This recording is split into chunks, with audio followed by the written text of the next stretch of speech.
आज हम बात करेंगे सुप्रीम कोर्ट ने हाल ही में बहुत ही महत्वपूर्ण जजमेंट पारित किया है, जिसमें उसने बताया है कि अंतरिम ज़मानत या फिर अल्प समय के लिए किसी व्यक्ति को ज़मानत दिया जाना गैर कानूनी है।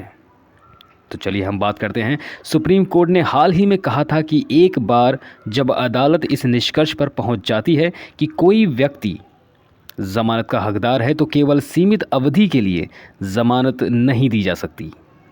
जस्टिस अभय एस ओक और जस्टिस पंकज मित्तल की पीठ ने कहा, जब कोई अदालत यह निष्कर्ष निकालती है कि आरोपी मुकदमे के लंबित रहने तक ज़मानत पाने का हकदार है तो केवल सीमित अवधि के लिए ज़मानत देना गैर कानूनी है। ऐसे आदेश भारत के संविधान के अनुच्छेद 21 के तहत स्वतंत्रता के अधिकार का उल्लंघन करते हैं। इसके अलावा इससे वादी पर अतिरिक्त बोझ पड़ता है, क्योंकि उसे पहले दी गई ज़मानत के विस्तार के लिए नई ज़मानत याचिका दायर करने के लिए मजबूर होना पड़ता है। मौजूदा मामले में अपीलकर्ता पर narcotic drugs and psychotropic substance act 1985 की धारा 20B और 25 और 29 के तहत मामला दर्ज किया गया था। उड़ीसा हाईकोर्ट ने नोट किया था कि अपीलकर्ता को लंबे समय से कैद में रखा गया है और ट्रायल समाप्त होने की कोई संभावना नहीं है।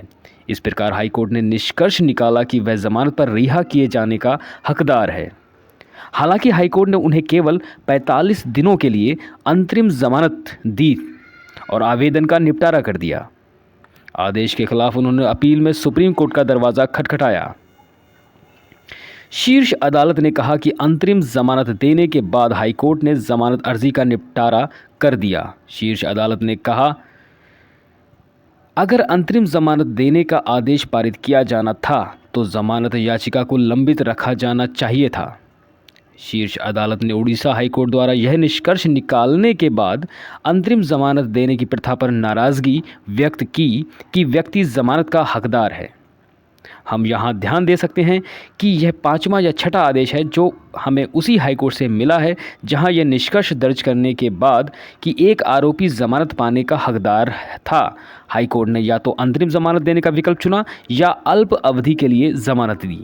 कहने का तात्पर्य स्पष्ट है कि जमानत के मामले में अंतरिम जमानत दिए जाने की जो प्रथा बना रखी है, तो सुप्रीम कोर्ट ने उस पर अपनी नाराज़गी व्यक्त की।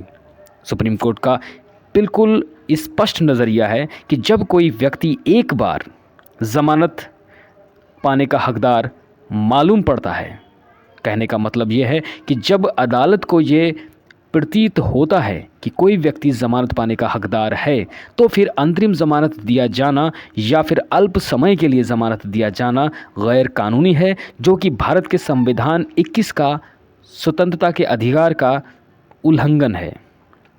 इस प्रकार सुप्रीम कोर्ट ने हाई कोर्ट के आदेश को संशोधित किया और निर्देश दिया कि अपीलकर्ता को मामले के अंतिम निपटान तक जमानत पर रखा जाएगा।